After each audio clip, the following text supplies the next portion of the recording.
Oi gente, tudo bem? O Tô no Meu Direito começou.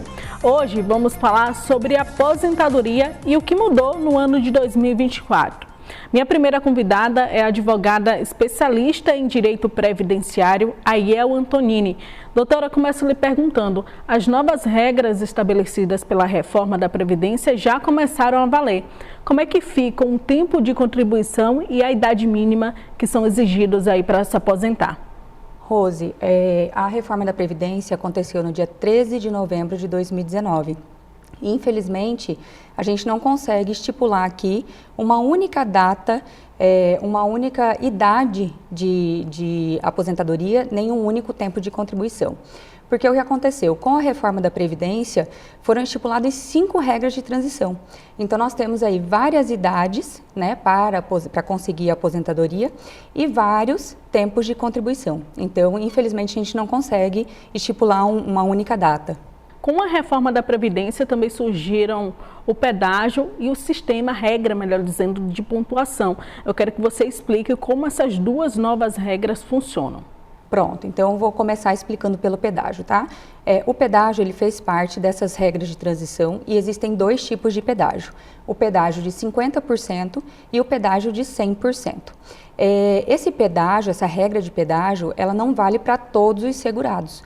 Então, não é todo mundo que é filiado ao INSS que tem direito a aproveitar essa regra de pedágio. Só tem direito a aproveitar essa regra de pedágio aquelas pessoas que faltavam apenas 2 anos para poder aposentar. E aí é importante, nesse caso, que as pessoas entendam como é que se calcula esses 2 anos que estavam faltando para aposentar. Existia, antes dessa reforma da Previdência, a aposentadoria por tempo de contribuição. Então, uma mulher, por exemplo, poderia aposentar com 30 anos de contribuição e um homem com 35 anos de contribuição. Então, digamos, uma mulher que começasse a trabalhar com 20 anos, se ela permanecesse trabalhando, contribuindo para o INSS por 30 anos, ela poderia se aposentar com 50 anos, por exemplo. Só que o que acontecia? Imagine uma pessoa que se aposentava com 50 anos. Ela ficaria muito tempo aposentada. Então, o que aconteceu? Com a reforma da Previdência, houve uma alteração nessa aposentadoria por tempo de contribuição. Então, a pessoa hoje não se aposenta mais apenas com o tempo de contribuição. Muita gente costuma dizer que acabou a aposentadoria por tempo de contribuição. Não é que acabou, é que mudou o jeito de fazer esse tempo de contribuição, certo? Então, imagine que antes da reforma da Previdência, uma pessoa poderia se aposentar muito jovem. Hoje não pode mais. Então, existe uma idade mínima para a aposentadoria, certo? E aí entram os pedágios. Então, no pedágio de 50%, por exemplo, imagine que uma mulher estava lá com 29 anos de contribuição. Ela faltava só 1 ano para se aposentar. Então, no pedágio de 50%, como o próprio nome já diz, 50%, então significa que ela vai ter que fazer mais 6 meses de contribuição, além daquele 1 ano faltante para se aposentar, certo? Já no pedágio de 100%, essa mesma mulher que faltava 1 ano para se aposentar, tem que contribuir com 1 ano a mais. Então, ela ficaria com 2 anos de contribuição. Ao invés dela contribuir por 30 anos, ela contribuiria com 32 anos, certo? Ela teria que alcançar esses 32 anos. E por que foi feito isso? Justamente para essas pessoas que estavam ali faltando 2 anos para se aposentar, não perderem o período de aposentadoria. Porque pode ser que elas não tivessem a idade para se aposentar. Aí você pode perguntar assim, doutora, mas existe uma diferença, além dessa diferença, por que eu ia querer me aposentar com pedágio de 100%, por exemplo? Porque às vezes ele é mais vantajoso, ele não incide sobre ele o que a gente chama de fator previdenciário, que é como se fosse uma alíquota, só para ficar mais fácil de entendimento, uma alíquota que reduz o valor da aposentadoria. Então, se você pega esse pedágio de 50%, ele reduz o valor da sua aposentadoria, porque é aplicado um fator previdenciário. Já no de 100% não aplica o fator previdenciário. E mais uma diferença, quando você vai fazer o pedágio de 100%, a mulher tem que ter no mínimo 57 anos e o homem tem que ter no mínimo 60 anos. Então, tá vendo? São muitos detalhes nessas regras de transição. Então, essas são 2 regras apenas. Aí faltam 3 regras ainda, né? Nesse período de transição. Então, como eu expliquei, não existe mais aposentar apenas por tempo de contribuição. Aí a gente passa para uma nova aposentadoria, que é a aposentadoria por idade progressiva, que a partir de 2024, mulheres têm que alcançar 30 anos de contribuição e mais 58 anos e meio de idade. Os homens têm que alcançar 35 anos de contribuição e mais 63 anos e meio de idade. Então essa é o terceiro tipo de aposentadoria, que é a aposentadoria por idade progressiva. Aí, Rose, ainda existe a aposentadoria por pontos, que foi a que você me perguntou, né? Essa aposentadoria por pontos, em 2024, ela vai estar 101 pontos para homem e 91 pontos para mulher. Como é que faz o cálculo? Você pega o tempo de contribuição daquela pessoa e mais a idade que ela tem hoje. Então, por exemplo, um homem de 61 anos que tenha 40 anos de contribuição. Então, na somatória, 40 mais 61, ele tem 101 pontos, conseguiria aposentar por pontos. E existe uma última regra, que é a regra da idade, então que o homem teria que ter 65 anos, a mulher 62 anos e no mínimo 15 anos de contribuição. Então todas essas 5 regras, elas valem para quem já estava afiliado ao INSS, ou seja, para quem já estava pagando, contribuindo ali para a autarquia previdenciária. Para aquelas pessoas que começaram a contribuir depois da reforma, a regra já é diferente. Para o homem, por quê? Porque ele tem que ter, além de 65 anos, 20 anos de tempo de contribuição. Doutora, como é que funciona a aposentadoria para quem tinha direito antes de 2019? Ela entra na nova regra ou fica na antiga? Como é que funciona isso? Isso é uma pergunta assim, bem recorrente, porque a maioria das pessoas acha que porque não pediu a aposentadoria até 13 de novembro de 2019, não tem direito a se aposentar. Só que isso é um erro, porque essa pessoa que já tinha o direito de se aposentar antes da reforma da Previdência, por mais que não tivesse pedido essa aposentadoria, ela tem direito adquirido. Então ela não perde o direito, ela pode pedir a qualquer tempo e o que vai valer para ela é a regra antes de 2019. Porque o que vale no direito previdenciário é o tempo do ato e não o tempo do pedido. Com relação à aposentadoria rural, a gente sabe que a reforma da Previdência não tocou nesse ponto, mas neste ano de 2024 tem uma mudança aí para quem pode pedir a aposentadoria híbrida, não é isso? Isso. A reforma da Previdência, ela não estipulou alterações com relação aos aposentados rurais. Então permanece mulher 55 anos, homem 60 anos e a comprovação de que há pelo menos 15 anos exerce labor rural, certo? Em economia familiar, mas aquela economia mais de subsistência. Em contrapartida, existe previsão legal para aposentadoria híbrida.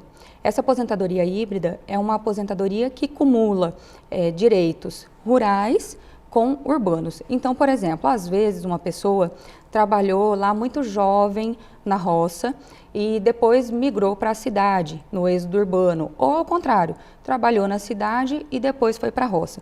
Então, são pessoas que não vão, às vezes, aposentar nem 100% urbano, nem 100% rural.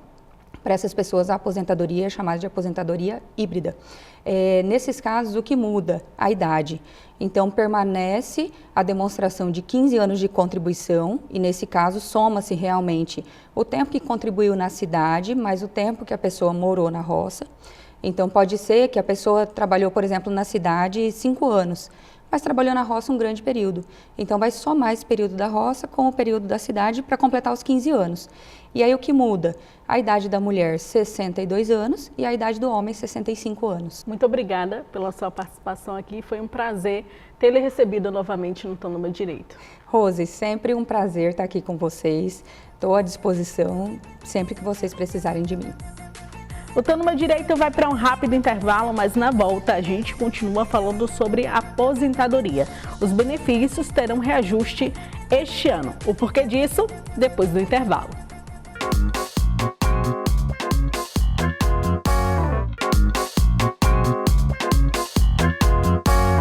O Tô no Meu Direito está de volta e agora a gente fala sobre o reajuste dos benefícios pagos pelo INSS este ano.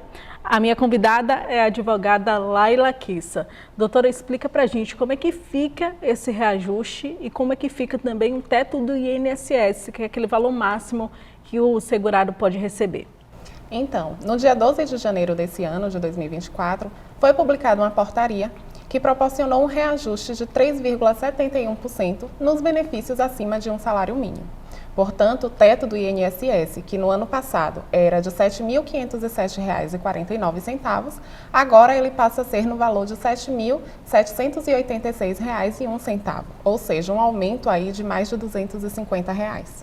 E esse reajuste, ele é calculado pelo IBGE e é importante mencionar que é com base no Índice Nacional de Preços do Consumidor. O que é esse índice? É um índice que visualiza como estão sendo os valores de produtos e serviços no mercado nacional para melhorar o poder de compra da população. Então, com base nesse índice, né, esse reajuste de 3,71% já dá uma melhora no valor do benefício. E como fica o reajuste para quem recebe um salário mínimo? E aqui eu coloco também as pessoas que recebem o benefício assistencial, como o BPC e o LOAS. Então, para quem recebe um salário mínimo, assim como as pessoas do BPC, que recebem um BPC, o reajuste ele é um pouco diferente. Ele é no valor de 6,97% e considera também os índices, né, os preços de produtos e serviços do mercado, mas além disso tenta fazer uma reparação da inflação. Então, acaba sendo um pouquinho maior e o valor do benefício que antes era de R$ 1.320, agora passa a ser R$ 1.412. A gente falou sobre reajuste, mas agora bora falar sobre contribuição, porque o reajuste foi feito, mas com relação à contribuição, este ano algumas pessoas vão ter que contribuir um pouquinho mais, né? Sim, sim, porque a contribuição ela é com base no valor de benefício. Então, se aquela pessoa contribuía 5%, por exemplo, do salário mínimo como MEI, ele agora passa a contribuir 5% de 1.412 e não mais 5% de 1.320. E aí já fica também para os telespectadores esse alerta de quando for fazer a contribuição em fevereiro, referente ao mês de janeiro desse ano, já precisa fazer a contribuição reajustada. Porque se fizer com base no salário mínimo do ano passado, ficará uma contribuição abaixo do mínimo e, consequentemente, não será reconhecida pelo INSS. Quais outras categorias, doutora, terão que contribuir também um pouquinho mais? Todas as categorias. Agora vai depender da faixa salarial. Por exemplo, quem contribui com a faixa salarial de R$ 3.000 não tem grande diferença, porque vai contribuir 20% de 3.000 é o mesmo valor do ano passado. No entanto, se essa pessoa contribui com base no teto, aí ela não vai contribuir mais 20% de R$ 7.507, e sim 20% de R$ 7.786. Então, todas as faixas salariais têm diferença, mas principalmente aquela que contribui com base no mínimo e aquela que contribui com base no teto. Então, o pessoal deve ficar atento para essa mudança na contribuição, né? Com certeza. Até porque, às vezes, acontece da população estar contribuindo acreditando que é com base no salário mínimo e quando vai pedir um benefício, o INSS se nega porque diz que não alcançou o mínimo. Aí, quando vamos analisar, verificamos que é porque estava considerando o mínimo do ano passado. E isso geralmente acontece nos meses de janeiro, fevereiro, março, que é quando a população ainda está, né, ganhando ritmo de trabalho, ritmo de vida mesmo do ano e acaba prejudicando lá na frente para um pedido de benefício. Muito obrigada pela sua participação aqui, foi um prazer tê-lo recebido. Eu que agradeço a receptividade e o convite, fico muito feliz em compartilhar conhecimento com a população.